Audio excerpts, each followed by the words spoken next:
As you met me earlier, my name is Maddy Williams, Senior Sustainability Analyst, and this time around I'm going to be talking about our sustainable sports strategies. So I'm the one on the left. As you can see, I'm captaining this effort that KERAMIDA started a few months back. My co-captain, her name's Erica Scourin. She's also a Senior Sustainability Analyst. She works in our LA office in California, so she couldn't join us today, but she was a D1 lacrosse player at American University, so she definitely has the sports background as well. And as Tim briefly mentioned, I played 5 years at Purdue. After that, I was able to play 2 years abroad. I played my first season in the Netherlands and my second season in Spain before I got injured and came back, which was right around when COVID hit. So right around that time was actually when I started at KERAMIDA, but more recently I've been a dual player coach for Indy 11, if you know about the women's team and the men's team here. So it's a little bit about my sports background and how we're starting our Sustainable Sports Initiative at KERAMIDA. Okay, so just two things on our agenda today because I could talk sports all day long. First, I'm going to briefly touch on what sustainability in sports means and the current status of sustainability in the sports world today. And second, I'm going to provide an overview of our newly developed sustainable sports strategy services here at KERAMIDA. All right, so sustainability in sports. What in the world does that mean and how do the two overlap? And what's the importance? 52 major venues have been built within the last 6 years. A few to name that might ring a bell are Allegiant Stadium in Las Vegas, where the Raiders play, SoFi Stadium, where the Rams and Chargers play, and Globe Life Field in Arlington, Texas, where the Rangers play. Just the three of these combined cost an estimated $9 billion with a B. So when I say major venues, I mean major. 25 new sports and entertainment venues are in the process of being designed or constructed in the U.S., and $1.5 billion of renovation projects to existing major stadiums have recently been announced. Again, why is this important and how does this relate to sustainability? Aside from the monetary aspect, which you can never really put aside, the buildings and construction sector accounts for 37% of the global energy and process-related carbon dioxide emissions, as well as more than 34% of the global energy demand. So what's the underlying theme in these two pictures? Yes, I picked them biasly. We can see Lucas Oil right behind us, and I'm a Boilermaker for life. But what's the underlying theme? What do these two pictures have in common? I'll give you a hint. It's not winning. It's people. For better or worse, it's people. Lucas Oil Stadium holds 70,000 people. This fall, they have 10 home games. If all 10 of those games sell out, that's 700,000 people that have walked through Lucas Oil Stadium in one season. And that's not accounting for any concerts or events that happen outside of the NFL schedule. What about Purdue? Mackey Arena, one of my favorite places in this whole world. At full capacity, it holds 14,240 people. And last year, it sold out every single home game with 16 games, putting the total people in attendance last season at 227,840 people. That's over 250,000 people. And that's just for one team in one place for one season. Think about how many venues there are for different teams. Purdue, that red team down south, Ohio State, Northwestern. Throughout different sports, basketball, soccer, football, volleyball. Throughout different levels and leagues, youth sports, collegiate, semi-pro, and pro. And throughout different places, locally, regionally, nationally, and globally. So what did I mean in the last slide when I said the common theme is people, for better or for worse? Let's start with the for better. There's no doubt about it that sports bring people together. People from all different places and backgrounds unite to support their favorite teams for a few hours a week. Sports fans are like a family. For 3 or 4 hours every Sunday, you can show up across the street here and have 70,000 new best friends who share a common interest with you. Sporting events are a place where everything outside of those stadium walls is suddenly forgotten about. Whatever it is, you walk through those gates with your jersey on and a ticket in hand and all is good. The sports industry, which was a $487 billion industry last year in 2022, continuously draws the largest crowds of people on a regular basis. So when I say for better, the potential effect of implementing sustainable strategies into the sports industry is enormous. There is no greater platform whose operations and game day decisions are influenced by such a significant amount of people in such a short amount of time. In addition, sports fans are some of the most passionate, loyal, and dedicated people around. So if any group of people can rally around a cause, it's sports fans. And we're going to need them. When I say for worse, the flip side of the large fan bases and potential effects of sustainable implementation, that's all great, but the flip side is the now. The current state of these venues without sustainable measures taken. It takes a lot of energy to run a game day at any level, but especially the ones on a bigger stage, holding tens of thousands of people. AT&T Stadium, shown here with the funny or not so funny headline, is home to the Dallas Cowboys in the NFL. The stadium opened 14 years ago in 2009 and can hold up to 80,000 people. On a typical game day at AT&T Stadium, the stadium uses roughly 10 million watts of electricity, enough to power almost 8,000 homes. A typical NFL game produces roughly 70,000 pounds of waste. Again, let's do some quick math.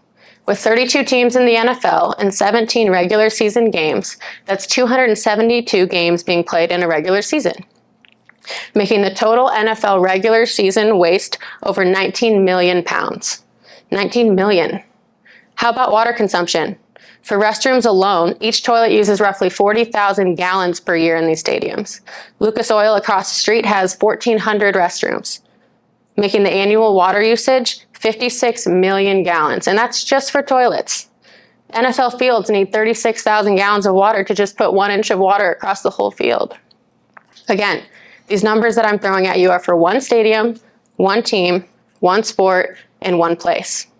Our resources are finite, and we need to continue making a push for more sustainable objectives, initiatives, and plans in the sports world. And that's where we come in here at KERAMIDA. Our Sustainable Sports Strategies team delivers innovative sustainability strategies in the areas of carbon, energy, water, waste, supply chain, and the built environment for the sports industry. We support sports organizations and their stakeholders at every part of their sustainability journey, from taking their first steps in developing an effective sustainability program to disclosing their sustainability performance and advising on green initiatives that create true value. There are 6 main areas of service we have determined to be most applicable and valuable to sports teams, leagues, venues, companies, and communities, shown here, and I'm going to quickly dive into each one. First is the development of a true sustainability program, which is something we do and have done for a countless number of our corporate sustainability clients over the years. It's also potentially one of, if not the most important service we offer, as sustainability in sports is relatively new, and sports teams, venues, leagues are looking for key steps and strategies to build out their sustainability program from scratch. One of the aspects that we feel sets us apart is that we take all key players into consideration. The sports world is far from a one-stop shop. There are different levels and connections within the stakeholder tiers which must be considered if the sustainability program we are developing is going to be appreciated, valued, and most importantly, implemented. While developing the sustainability program, we will identify a wide range of applicable topics, establish key performance indicators, and develop reduction strategies that add true value to the organization. The next step after developing a sustainability program is to start measuring your carbon footprint. As you can see, it's not as simple as many people might think, and as you've learned so far here today. There are many moving parts, which makes it even more important to understand the quantitative climate impacts of your organization, venue, event, or product. Here at KERAMIDA, we calculate the scope 1, 2, and/or 3 emissions for the stakeholders on the previous slide. Although having a large impact, scope 1 and 2 emissions in the sports world are fairly straightforward. Scope 3, on the other hand, not so much. Think of the life cycle emissions associated with every food and retail product purchased to sell at concession stands and merch stores, along with the transportation to get them all to the stadium. We have to take into consideration the emissions from the waste produced at each game, remember the 19 million pounds from earlier, along with the transportation to get all of that waste out of the stadium. And think about the transportation emissions associated with each and every fan traveling to and from the game. Yes, for us here, local across the street, it might not be too much. But fans travel from all over Indiana, the Midwest, and even the country to get inside that stadium, and all of those emissions must be accounted for. After we've quantified scope 1, 2, and 3 emissions for an entire calendar or fiscal year, the next step is going to be reporting those emissions, which goes back to my earlier talk regarding the different reporting platforms. Again, as a quick refresher, these may include GRI, or the Global Reporting Initiative, CDP, which Xuxing mentioned, we are a gold accredited solution provider, the highest level there is, TCFD, or the Task Force on Climate-Related Financial Disclosures, EcoVadis, and SASB, or the Sustainability Accounting Standards Board. With the SEC's new disclosure rule expected to be coming out in the next couple of months, it's becoming more prevalent than ever to be as transparent as possible. We create what we call a reporting roadmap for our sports clients, again, engaging with stakeholders at all levels. This roadmap is a great guideline, differentiating between the various reporting platforms and which of them are most applicable to the specific industry and client. Of course, once we've determined the right roadmap to follow, we help gather and manage the data that will be reported along with developing and designing a finished report. After we've developed a sustainability report and reported baseline emissions through various platforms, it's time to set some goals and develop strategies to reach these emission reduction goals. We work with SMEs to gain a better understanding of the facility or stadium operations, supply chain, and community involvement to ensure all parties feel heard and included in the organization's strategy to reduce overall emissions. Not specific to sports, but one of the most popular goal-setting platforms is the SBTI, or the Science-Based Targets Initiative.